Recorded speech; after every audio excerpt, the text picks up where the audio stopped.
राष्ट्रवादी शरदचंद्र पवार गटाचे कामराज निकम व निकम यांच्या दोन्ही मुलांवरील खोटे गुन्हे मागे घ्या. महाविकास आघाडीच्या पदाधिकाऱ्यांनी जिल्हाधिकारी यांना दिले निवेदन. धुळे जिल्ह्यातील शिंदखेडा तालुक्यातील राष्ट्रवादी शरद पवार गटाचे माजी जिल्हा परिषद सदस्य कामराज निकम यांच्यावर झालेला खोटा गुन्हा तात्काळ मागे घ्यावा यासाठी जिल्हाधिकारी कार्यालयासमोर महाविकास आघाडीच्या वतीने निदर्शने करण्यात आली. दिनांक 27 मे रोजी नळ जोडणी व वॉल तोडल्याच्या कारणावरून राजकीय खोटा गुन्हा मतदारसंघातील मंत्री नेहमीच विरोधकांवर दाखल करत असतात आणि हा गुन्हा देखील असाच खोटा असल्याचे महाविकास आघाडीच्या पदाधिकाऱ्यांनी सांगितले. जिल्हाधिकाऱ्यांनी चौकशी करून गुन्हा मागे घ्यावा, अन्यथा महाविकास आघाडीच्या वतीने तीव्र स्वरूपाचे आंदोलन करण्यात येईल असा इशारा देखील महाविकास आघाडीच्या वतीने जिल्हा प्रशासनाला देण्यात आले. यावेळी महाविकास आघाडीचे पदाधिकारी व कार्यकर्ते मोठ्या संख्येने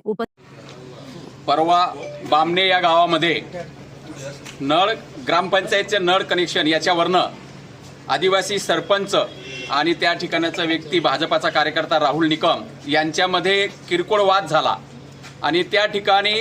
निकम परिवार म्हणजे कामराज भाऊसाहेब आमचे माजी जिल्हा परिषद सदस्य यांचा तिथं काही मात्र संबंध नसताना त्यांच्यावरती पोलीस प्रशासनाने धाड टाकून त्यांच्या परिवारावरती त्यांना अटक केली आणि रात्री 9 वाजता घरून घेऊन गेले आणि सकाळी 6 वाजता अटक दाखवली आणि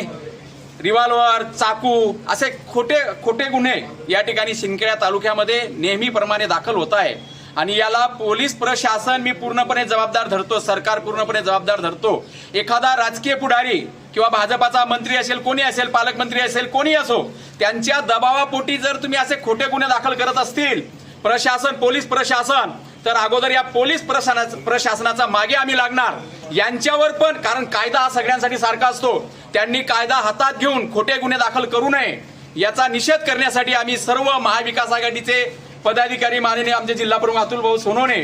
तर या सगळ्यांच्या नेतृत्वामध्ये आम्ही या ठिकाणी आज एकत्र आलेलो आहेत आणि येणाऱ्या काळामध्ये जर या पोलीस प्रशासनाने हे खोटे गुन्हे मागे घेऊन जो खरा गुन्हा आहे, जो आमच्या आदिवासी महिलांवरती जातीवाचक शिवीगाळ केलेली आहे, त्यांना दमदाटी केलेली आहे, त्यांचा अॅट्रॉसिटीचा गुन्हा दाखल करून घेतला नाही आणि कामराज भाऊसाहेबांनी फक्त मध्यस्थी केली, भांडण मिटवण्याचं काम केलं, अशा निकम परिवारावरती यांनी खोटा गुन्हा दाखल केला आहे. 307 सारखा गंभीर गुन्हा दाखल केलेला आहे. तो गुन्हा तात्काळ मागे घ्यावा आणि यांची अॅट्रॉसिटीची कंप्लेंट तात्काळ पोलीस प्रशासनाने नोंदणी करून घ्यावी. यासाठी आम्ही नवीनच आलेल्या जिल्हाधिकारी मॅडमांकडे या ठिकाणी निवेदन द्यायला आलो आणि जर आम्हाला न्याय मिळाला नाही तर मोठमोठे आंदोलन आम्ही शिंदखेडा तालुक्याच्या वतीने संपूर्ण महाविकास आघाडीचे कार्यकर्ते उभे केल्याशिवाय राहणार नाही.